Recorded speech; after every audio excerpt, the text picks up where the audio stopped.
जय श्री कृष्ण, जय श्री राम।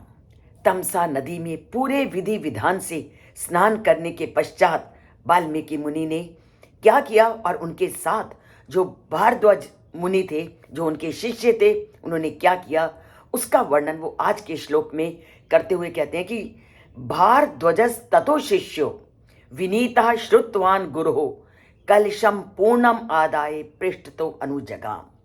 पूरे विधि विधान से जो भारद्वाज मुनि है वो अपनी शिष्य की भूमिका को निभाते हुए वाल्मीकि का अनुसरण करते हैं। जब वाल्मीकि मुनि ने पूरी तरह से स्नान कर लिया और स्नान करने के पश्चात श्लोक के चिंता में लगे हुए जब वो आश्रम की ओर जाते हैं तो उनके पीछे पीछे भारद्वाज मुनि भी पूरी तरह से उनका अनुसरण करते हुए कलश, जल के कलश को हाथ में लेकर के उनके पीछे चलते हैं।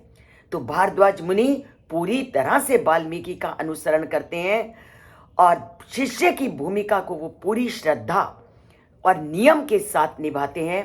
ये श्लोक इस बात को पूरी तरह से स्पष्ट करता है कि जो शिष्य पूरी श्रद्धा भक्ति से गुरु का अनुसरण करता है वही गुरु से विधिवत ज्ञान को प्राप्त कर सकता है।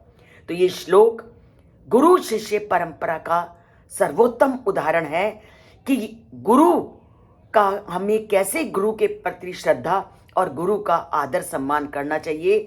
गुरु के प्रति जब तक श्रद्धा, सम्मान और विनम्रता के भाव नहीं है तब तक कभी भी शिष्य पूर्ण रूप से ज्ञान को प्राप्त नहीं कर सकता।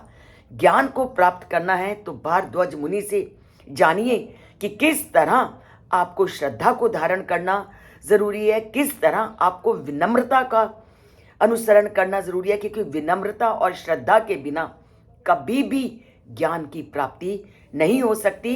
इसीलिए पूरी श्रद्धा भारद्वाज मुनि की वाल्मीकि के लिए है।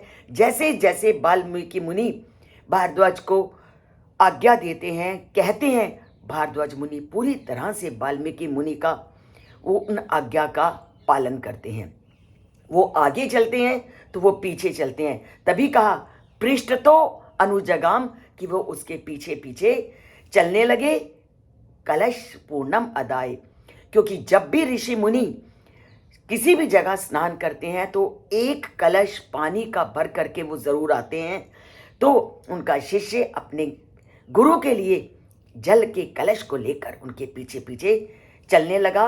तो ये श्लोक कहता है कि अगर ज्ञान प्राप्त करना है, विनम्रता को धारण करना है, गुरु के प्रति सम्मान को धारण करना है, ज्ञान और विनम्रता को धारण कीजिए और ज्ञान को प्राप्त कीजिए। इसके लिए चैनल से जुड़िए, सब्सक्राइब नहीं किया तो सब्सक्राइब कीजिए और लाइक का बटन जरूर दबाइए, जन जन तक रामायण को पहुंचाइए। बोलिए जय श्री कृष्ण।